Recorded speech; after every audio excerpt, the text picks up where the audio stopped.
Assalamualaikum warahmatullahi wabarakatuh. Baik, pada kesempatan kali ini saya akan menjelaskan materi akuntansi perpajakan, yaitu tentang piutang usaha. Yaitu dengan uh, perkenalkan, nama saya Muhammad Ridha Frenti dengan NIM 21043144.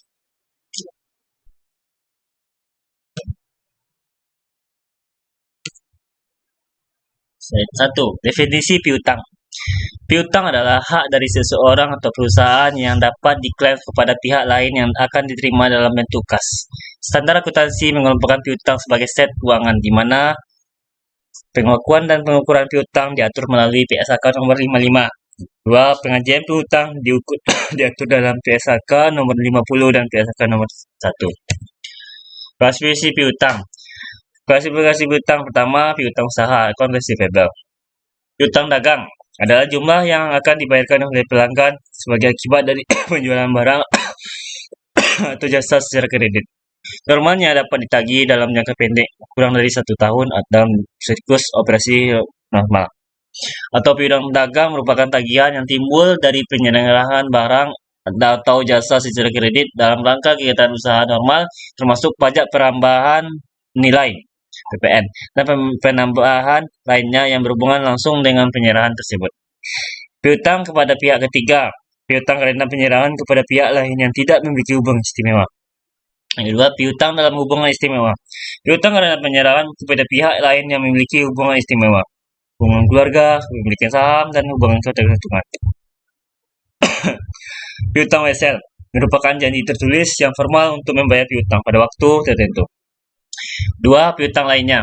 Piutang yang timbul di luar kegiatan usaha pokok perusahaan. Misalnya piutang bunga, piutang dividen, pinjaman pada karyawan, pembayaran di muka kepada karyawan, uang muka kepada anak perusahaan, klaim pembalian pajak kepada asuransi, dan sebagainya. Pengakuan piutang. Piutang usaha diakui sebesar harga pertukaran di antara kedua belah pihak. Harga pertukaran merupakan jumlah yang terutang dari debitur, pelanggan atau peminjam, dan umumnya dibuktikan dengan beberapa jenis dokumen bisnis, biasanya berupa faktur penjualan dan faktur pajak.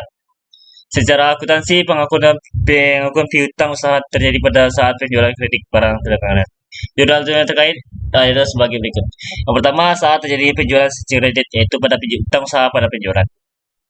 Yang kedua, saat barang dagang dikembalikan, jurnalnya kreditur dan perhitungan penjualan pada piutang usaha.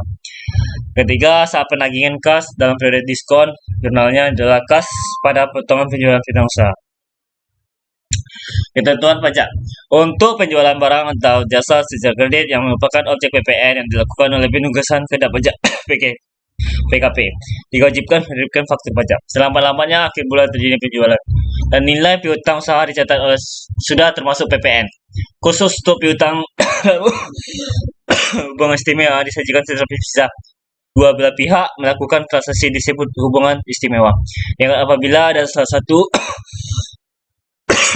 dari ketiga kondisi, yaitu kepemilikan atau penyerahan modal pengusaha melalui penanajaman atau pengusaha teknologi, walaupun tidak ada hubungan kepemilikan. Contohnya, pertama, tanggal 6 Juli 2020, PT Nugraha menjual barang secara kredit kepada CV Sanitar sebesar 10 juta, sudah termasuk PPN 10%. PT Nugraha telah menggugurkan sebagai pengusaha pengenal pajak.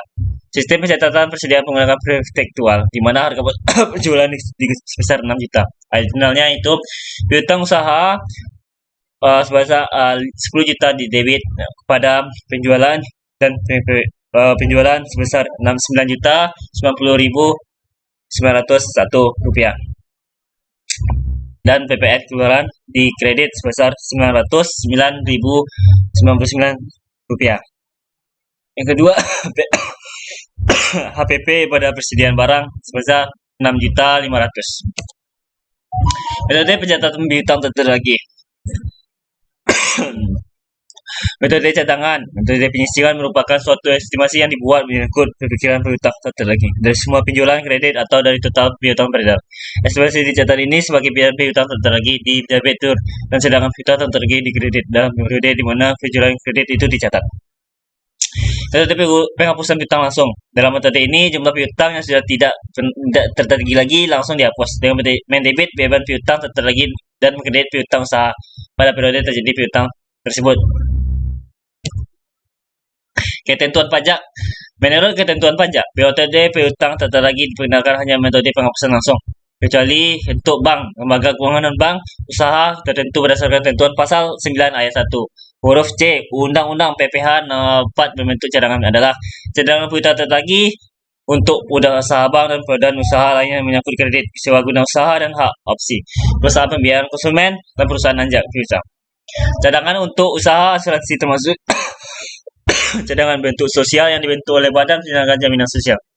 3. Cadangan pinjaman untuk lembaga pinjaman simpanan. 4. Cadangan biaya reklamasi untuk usaha pertambangan. 5. Cadangan biaya penanaman kembali untuk usaha kehutanan. Dan 6. Cadangan biaya penutupan dan pemeliharaan tempat pembuangan limbah industri untuk usaha pengelolaan limbah industri. Ketentuan pajak. Biaya penghapusan piutang tertagih dapat dicatat sebagai biaya apabila memenuhi syarat ketentuan pasal 6 ayat 1 huruf H Undang-Undang PPH dan peraturan pelaksanaannya. Syarat telah dibebankan sebagai biaya dalam laporan laba rugi komersial. Wajib pajak harus menyerahkan daftar piutang yang tidak dapat ditagih kepada Direktur Jenderal Pajak dan telah diserahkan perkara penagihan kepada Pengadilan Negeri dan instansi pemerintah yang menangani piutang negara. Syarat yang 3 di atas tidak berlaku untuk penghapusan piutang tertagih debitur kecil di bawah 100 juta untuk kreditur bank BPR atau debitur kecil lainnya di bawah 100 juta. Contoh soal, pada tahun 2019 penjualan kredit pada Nugraha 1.200.000. Dari angka tersebut sejumlah Rp 200.000 belum tertagih hingga tanggal 31 Desember 2019. Diestimasikan Rp 12.000 dari penjualan sejumlah Rp200.000 tersebut dapat ditagih dan ternyata pada tahun 2020 piutang sebesar Rp12.000 benar-benar tidak dapat ditagih dan telah mendapatkan otorisasi untuk dihapus. Jurnal pengakuannya itu pada 1. Metode cadangan. Beban piutang tertagih pada cadangan piutang tertagih sebesar Rp12.000. Kedua, metode penghapusan langsung. Tidak ada jurnal untuk tujuan penghitungan pajak akhir tahun PPH badan. Jika menggunakan metode cadangan, beban piutang tertagih tidak dapat diperkenalkan menjadi pengurangan dari pengurangan hasil koreksi fiskal positif beda tetap. Jurnal penghapusan 2020. Metode cadangan. Cadangan piutang tertagih pada piutang usaha sebesar Rp12.000. Metode pengumpulan langsung. Beban piutang tertagih pada piutang usaha sebesar Rp12.000. Untuk tujuan penghitungan pajak akhir tahun PPH badan, jika menggunakan estek. Pertama, jika menggunakan metode cadangan, biaya penghapusan piutang dapat diakui sepanjang memenuhi persyaratan 6 Undang-Undang PH. Secara akuntansi tidak perlu dibuatkan jurnal baru. Tetap dalam perhitungan PPH badan nilai penghapusan piutang dimasukkan dalam jurnal verifikasi negatif. Kedua, jika menggunakan metode penghapusan langsung, beban piutang tak tertagih dikenakan menjadi pengurangan dari hasil penghasilan jika memenuhi persyaratan pasal 6 ayat 1 Undang-Undang PPH. Piutang mesel tagih. Mesel tersebut juga promes adalah janji tertulis yang tidak bersyarat dari suatu pihak kepada pihak lain untuk membayar sejumlah uang tertentu pada tanggal tertentu pada masa yang akan datang dengan tingkat bunga yang disepakati. Mesel bersifat jangka pendek atau jangka panjang. Mesel ada yang berbunga dan tidak berbunga. Mesel juga ada yang bisa dipindahkan tangankan dan tidak bisa dipindah tangan. Diskonto adalah bunga yang dikurangkan dari nilai jatuh tempo wesel tagih. Ketentuan pajak tidak mengatur khusus tentang perlakuan terhadap piutang wesel. Pendapatan bunga dari wesel termasuk objek penghasilan pasal 23 ayat 2 26 dengan tarif 15% dari jumlah bruto. Terima kasih.